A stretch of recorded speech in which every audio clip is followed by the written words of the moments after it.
नमस्कार, स्वागत है आप सभी का सी न्यूज भारत में और मैं हूं आपके साथ ज्योति श्रीवास्तव। अरविंद केजरीवाल की राजनीति को अगर एक फिल्म कहा जाए तो वह किसी बॉलीवुड ब्लॉकबस्टर से कम नहीं है, जहां हर दूसरे दिन नया ट्विस्ट, नया ड्रामा और एक से बढ़कर एक फिल्मी वादे होते हैं। हर चुनाव के साथ केजरीवाल साहब अपने पुराने वादों को जैसे नए रंग में ढाल कर पेश करते हैं। यही नहीं, इस बार तो उन्होंने सीधे अमित शाह को चैलेंज दे दिया है। जी हाँ, ऐसा ही है, ऐसे समझिए। आज मैं अमित शाह को चैलेंज करने वाला हूं। अमित शाह जी ने 10 सालों में जितनी झुग्गी वालों को जाड़ा है, उन सभी केस को कोर्ट से वापस ले लें। कोर्ट के अंदर एफिडेविट फाइल कर दो कि जितनी झुग्गियां तोड़ी हैं उनको वापस बसाएंगे। आपने जिन जिन लोगों को जाड़ा था उन्हें उसी जमीन पर वापस नहीं लाते तो केजरीवाल चुनाव नहीं लड़ेगा। दिल्ली चुनाव की तारीख नजदीक आने से पहले अरविंद केजरीवाल की झुग्गी वालों के प्रति इस प्रतिज्ञा की खूब चर्चा हो रही है।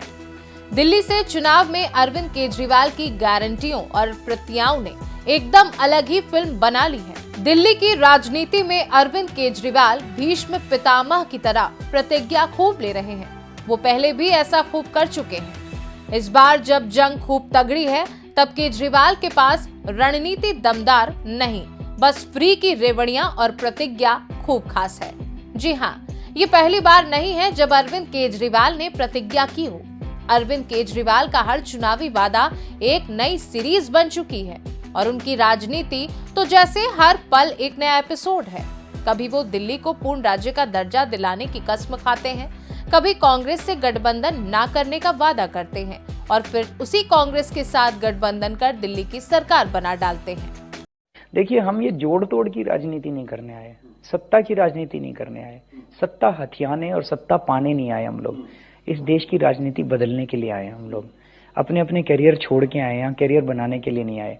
किसके साथ सहयोग करें, किसके साथ सत्ता का गठबंधन करें, हमें ये गठबंधन की राजनीति नहीं, राजनीति बदलनी है। भाई साहब, हम कांग्रेस को मना मना के थक गए, मना मना के थक गए। गठबंधन कर लो, गठबंधन कर लो, उनकी समझ में नहीं आ रहा।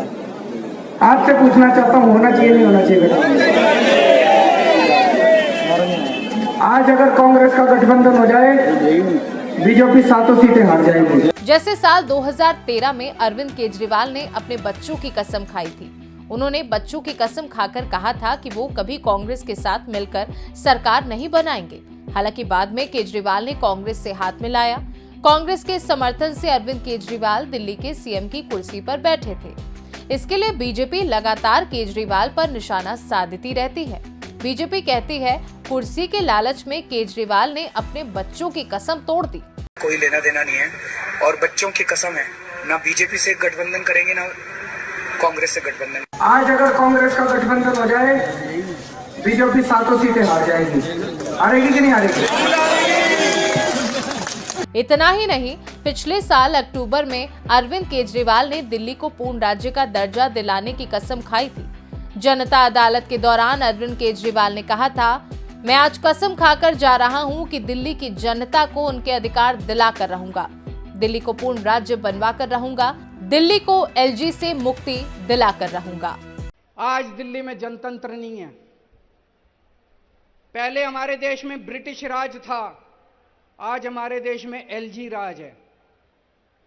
जब मैं जेल में था, मैंने भगत सिंह, सुभाष चंद्र बोस, अशफाक उल्लाह खान, इनकी जिंदगी, इनके बारे में खूब पढ़ा। अपने भारतीय स्वाधीनता आंदोलन के बारे में खूब पढ़ा।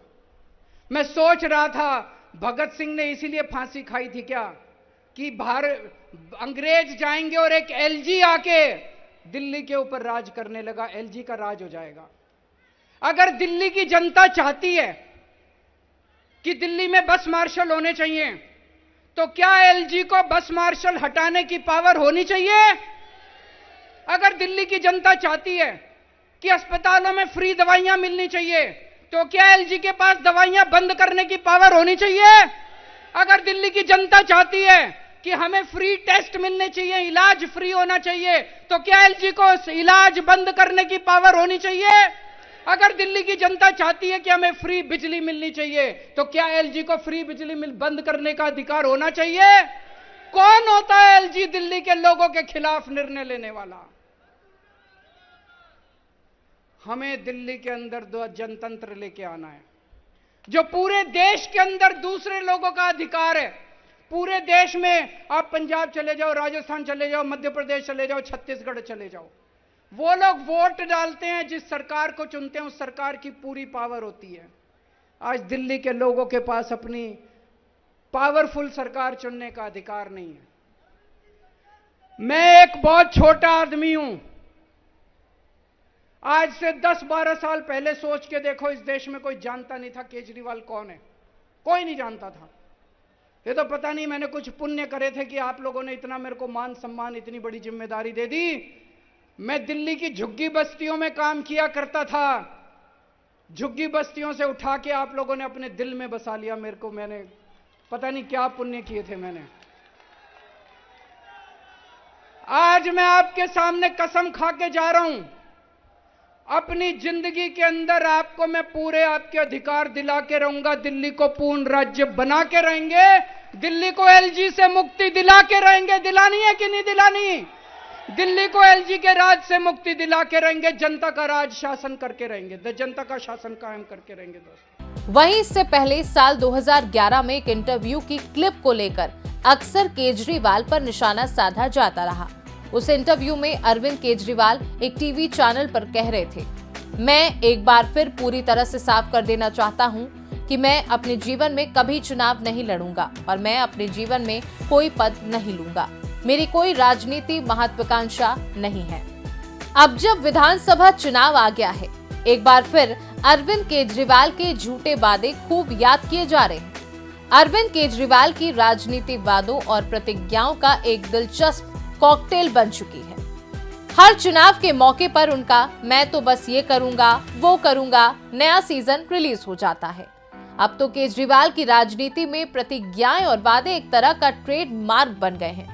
साल 2011 में उन्होंने कहा था कि वो कभी चुनाव नहीं लड़ेंगे, लेकिन लगता है किसी अच्छे वादे की तरह वो भी बदल गए।